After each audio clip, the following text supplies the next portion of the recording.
Olá, mulheres! Essa é a leitura do dia 25 de 365 dias. Vamos juntas? Hoje, vamos iniciar nossa leitura no livro do Antigo Testamento, Gênesis, no último capítulo 50, e vamos iniciar o livro de Êxodo. Vamos ler os capítulos 1 e o capítulo 2 até o verso 10. Então José se lançou sobre o rosto de seu pai, chorou sobre ele e o beijou. José ordenou aos seus servos, aos que eram médicos, que o embalsamassem o corpo de seu pai. E os médicos embalsamaram Israel, gastando nisso 40 dias, pois assim se cumprem os dias do embalsamento. E os egípcios ficaram de luto 70 dias. Passados os dias de luto, José falou à casa do faraó: Se agora encontrei favor diante de vocês, peço que me falem aos ouvidos de Faraó, dizendo: Meu pai me fez jurar, declarando: Eis que estou morrendo. Sepultem-me no túmulo que abri para mim na terra de Canaã. Agora quero ir e sepultar meu pai. Depois eu voltarei. Faraó respondeu: Vá e sepulte o seu pai como ele fez você jurar. José partiu para sepultar o seu pai. Com ele foram todos os oficiais do faraó, os principais da sua casa e todos os principais da terra do Egito, bem como toda a casa de José, e seus irmãos e a casa de seu pai. Deixaram na terra de Gósen somente as crianças, os rebanhos e o gado, e foram também com ele tanto carruagens como cavaleiros, e o cortejo foi muito grande. Quando eles chegaram à eira de Atade, que fica do outro lado do Jordão, fizeram ali um grande e intensa lamentação, e José pranteou seu pai durante 7 dias. Quando os moradores da terra, os cananeus, viram o luto na eira de Atade, disseram: Como é grande esse pranto dos egípcios! E por isso aquele lugar foi chamado de Abel-Misraim, fica do outro lado do Jordão. Os filhos de Jacó fizeram como ele lhes havia ordenado. Levaram-no para a terra de Canaã e sepultaram na caverna do campo de Macpela, que juntamente com o campo de Abraão havia comprado de Efron, o heteu, para ser lugar de sepultura. Esse lugar fica em frente a Manre. Depois disso, José voltou para o Egito, ele, os seus irmãos e todos os que haviam acompanhado para sepultar o seu pai. Vendo os irmãos de José que seu pai já era morto, disseram: É possível que José tenha ódio de nós, certamente nos retribuirá todo o mal que lhe fizemos. Por isso mandaram dizer a José: O seu pai, antes de morrer, ordenou o seguinte: É isso que vocês dirão a José: Perdoe, por favor, a transgressão de seus irmãos e o pecado que cometeram, porque eles lhe fizeram mal. Agora pedimos que perdoe a transgressão dos servos do Deus de seu pai. Ao ouvir essas palavras, José chorou. Depois vieram também os seus irmãos, prostraram-se diante dele e disseram: Eis-nos aqui, somos seus servos. Mas José respondeu: Não tenham medo. Será que eu estou no lugar de Deus? Vocês, na verdade, planejaram mal contra mim. Porém, Deus o tornou em bem, para fazer, como estão vendo agora, que se conserve a vida de muita gente. Portanto, não tenham medo. Eu sustentarei vocês e os seus filhos. E assim José os consolou e lhes falou ao coração. José ficou morando no Egito, ele e a casa de seu pai. Viveu 110 anos. José viu os filhos de Efraim até a 3ª geração, também os filhos de Maquir, filho de Manassés, os quais José tomou sobre os seus joelhos. José disse a seus irmãos: Eu vou morrer em breve, mas Deus certamente visitará vocês e fará com que saiam dessa terra para ir à terra que jurou dar a Abraão, a Isaque e a Jacó.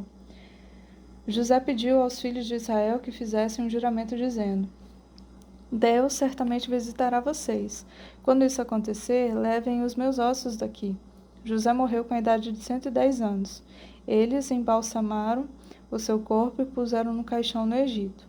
São estes os nomes dos filhos de Israel que entraram com Jacó no Egito, cada um com a sua família: Ruben, Simeão, Levi e Judá, Issacar, Zebulon e Benjamim, Dan, Naphtali, Gade e Asser.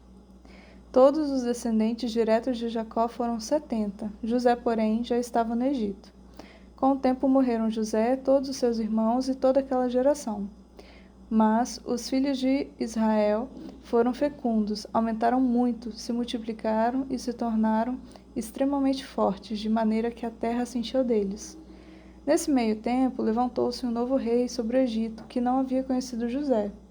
Ele disse ao seu povo: Eis que o povo dos filhos de Israel é mais numeroso e fortes do que nós. Vejam, precisamos usar de astúcia com este povo, para que não se multiplique, e para evitar que, em caso de guerra, ele se alie aos nossos inimigos. Lute contra nós e saia da terra. E os egípcios puseram sobre eles feitores de obras, para os afligir com trabalhos pesados. E assim os israelitas construíram para o faraó as cidades celeiros de Pitom e Ramessés.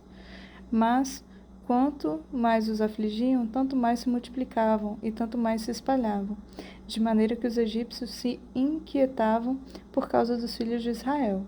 Então, os egípcios, com tirania, escravizaram os filhos de Israel e lhes amargaram a vida com dura servidão, preparar o barro, fabricar tijolo e fazer todo tipo de trabalho no campo. Todo esse serviço lhes era imposto com tirania. O rei do Egito deu uma ordem às parteiras hebreias, das quais uma se chamava Sifrá e a outra se chamava Puá. Ele disse: Quando vocês servirem de parteira as mulheres hebreias, verifiquem se é menino ou menina. Se for menino, matem. Se for menina, deixem viver. As parteiras, porém, temeram a Deus e não fizeram com que o rei do Egito lhes havia ordenado. Pelo contrário, deixavam viver os meninos. Então o rei do Egito chamou as parteiras e lhes perguntou: Por que vocês fizeram isso e deixaram viver os meninos? As parteiras responderam a Faraó: É que as mulheres hebreias não são como as egípcias, são vigorosas e dão à luz antes que a parteira chegue. E Deus foi bom para as parteiras, e o povo aumentou e se tornou muito forte, e porque as parteiras temeram a Deus, ele lhes constituiu família.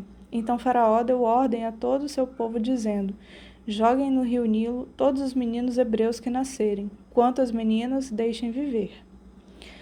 Um homem da casa de Levi casou com uma mulher da mesma tribo. A mulher ficou grávida e deu à luz um menino. Vendo que o menino era bonito, escondeu-o durante 3 meses.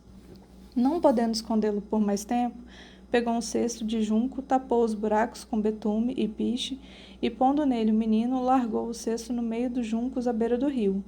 A irmã do menino ficou de longe para ver o que ia acontecer com ele. A filha de Faraó desceu para se banhar no rio, e as moças que tinham vindo com ela passeavam pelas margens. Quando ela viu o cesto no meio dos juncos, mandou que uma das criadas fosse buscá-lo. Abrindo o cesto, viu a criança. Eis que o menino chorava. Ela teve compaixão dele e disse: Este é o menino dos hebreus. Então a irmã do menino perguntou à filha do Faraó: Quer que eu vá chamar uma das hebreias para que sirva de ama e crie essa criança para a senhora? A filha de Faraó respondeu: Vá.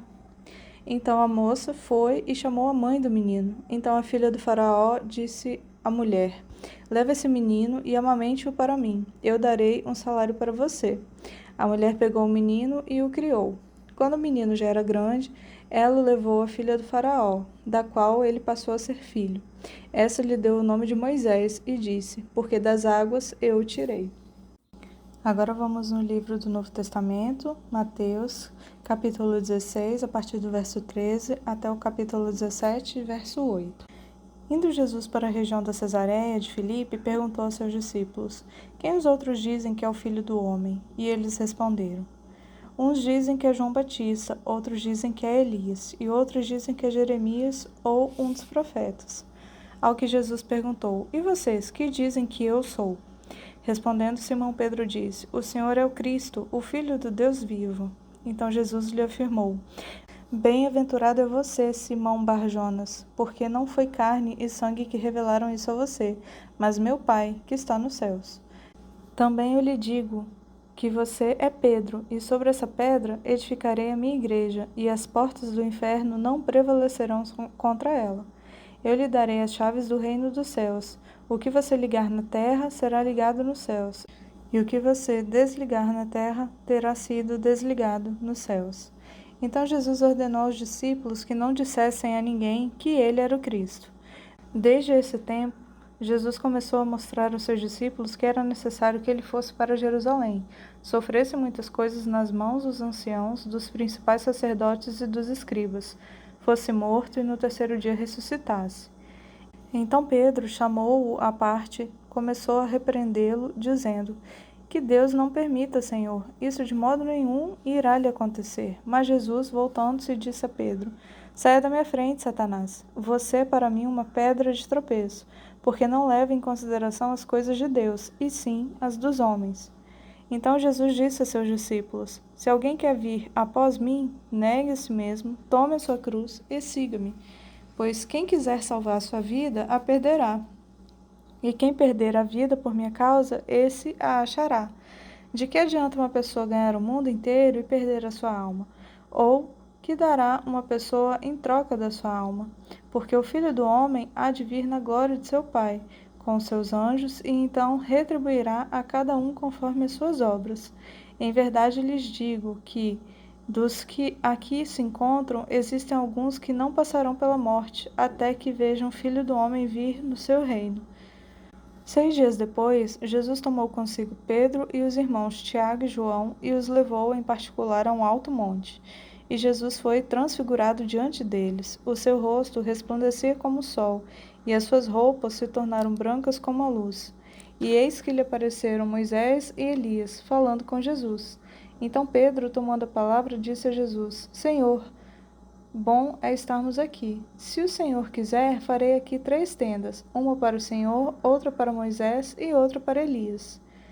Falava ele ainda, quando uma nuvem luminosa os envolveu, e eis, vindo da nuvem, uma voz que dizia: Este é meu filho amado, em quem me agrado. Escutem o que ele diz.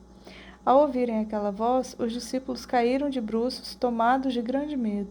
Jesus aproximou-se e tocou neles, dizendo: Levantem-se e não tenham medo. Então eles, levantando os olhos, não viram mais ninguém, a não ser Jesus. Na sequência, vamos para o livro de Salmos, capítulo 21. Na tua força, Senhor, o rei se alegra, e como exulta a tua salvação. Tu lhe satisfizeste o desejo do coração, e não lhe negaste as súplicas dos seus lábios. Pois o supres das bênçãos de bondade, e lhe pões na cabeça uma coroa de ouro puro. Ele te pediu vida, e tu lhe deste, sim, longevidade para todo sempre. Grande é a glória dele por causa da tua salvação, de esplendor e majestade o cobriste. Pois o puseste por bênção para sempre, e o encheste de alegria com a tua presença. O rei confia no Senhor, e pela misericórdia do Altíssimo jamais vacilará. A mão dele alcançará todos os seus inimigos, a sua mão direita apanhará os que o odeiam. Tu os farás como uma fornalha ardente, quando te manifestares. O Senhor, na sua indignação, os consumirá, o fogo os devorará. Destruirás da terra a sua posteridade, e a sua descendência de entre os filhos dos homens. Se contra ti planejarem o mal e armarem ciladas, não obterão êxito, porque tu os porás em fuga e mirarás o rosto deles com o teu arco. Exalta-te, Senhor, na tua força. Nós cantaremos e louvaremos o teu poder. Fechamos com o livro de Provérbios, capítulo 5, versos 1 a 6. Meu filho, dê atenção à minha sabedoria, incline os ouvidos à minha inteligência, para que você conserve o discernimento e para que os seus lábios guardem o conhecimento. Porque os lábios da mulher imoral destilam mel, e as suas palavras são mais suaves do que o azeite. Mas o seu fim é amargo como fel e cortante como uma espada de 2 gumes. Os seus pés descem para a morte, os seus passos conduzem ao inferno. Ela não faz plana a vereda da vida, anda errante nos seus caminhos e não o sabe. Finalizamos hoje a leitura por aqui. Eu sou a Jaqueline e agradeço pela sua companhia. Tenha um bom dia.